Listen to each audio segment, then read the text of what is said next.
Hey, welcome back to the 5-Minute Strategist. It feels like every day at the moment there is a new prompt to get ChatGPT to do something for us, or an AI-driven app that's appeared on the marketplace. And most of us have embraced this tech as our small business sidekick who saves you a ton of time and costs you nothing.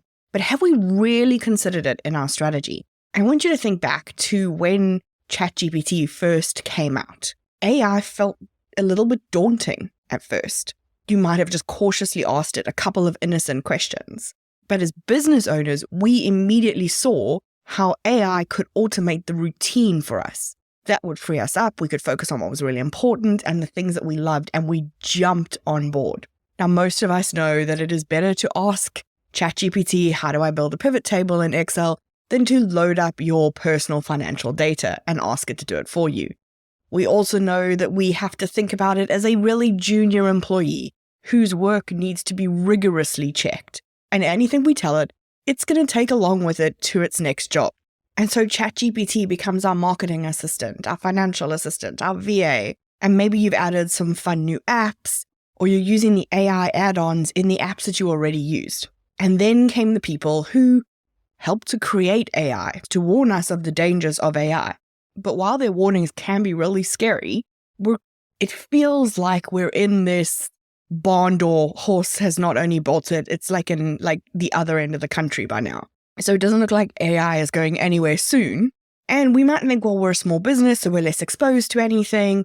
But we should still be thinking about what AI looks like in our business over the longer term. Even if some of the bigger stuff doesn't apply to us, using AI in your business still needs to be a strategic choice. Don't worry, we are not going to get super into the techie of it all. I am by no means an AI expert. I am also not a lawyer. Please consult a lawyer if you need to for your own business. Now that the caveats are out of the way, here are a few high-level things I think we need to be thinking about. First of all is preparing your team for AI, right? It's about having a culture where your team is open to learning and adapting to new things so that as AI creeps in more and more and more, they're able to handle it. And what's key here is to create that relationship between your team and AI where they see it as a partner in the same way you see it as a partner, because we don't want them to feel threatened by AI, right? So we want to be saying, here's why we're using this piece of AI. It's about making your job easier, not about doing your job for you. And in order for this message to actually land, we have to think about how we're training our teams. And that means, do they need to understand AI more? Do they need training on that side?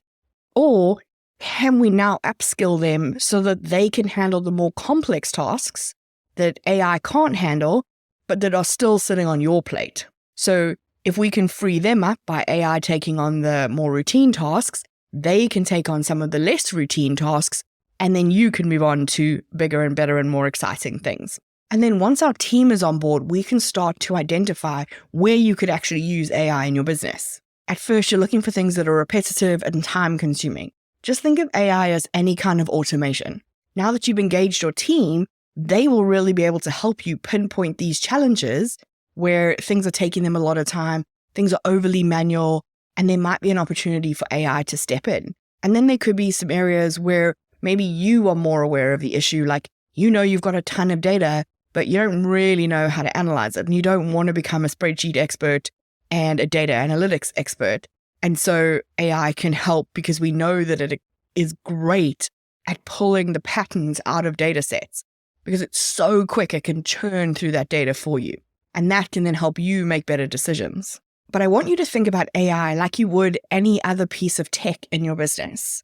I want you to evaluate whether it is the right thing for your business. Like, do you actually need this thing in your business? Or did you just see what looked like a really cool app on an ad and now you're super excited by the 20 new things you could do? We've all been there. We all have software graveyards of tools that we bought and never use. We don't want AI to just become another one of those. And then finally, I want you to be realistic about AI.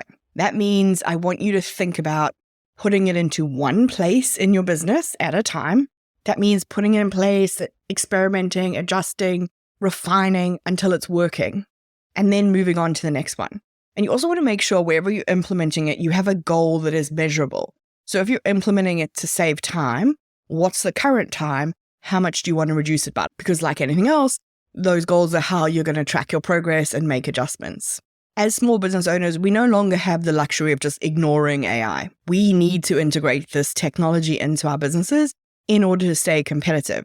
What we really need to focus on is how our business is going to adapt and grow alongside AI as it evolves. So you want to set that solid foundation in your business now by strategically thinking about how you implement AI, and that's going to prepare your business to adjust as AI evolves or any other tech revolution that arrives. So how strategic are you being regarding how AI is used in your business?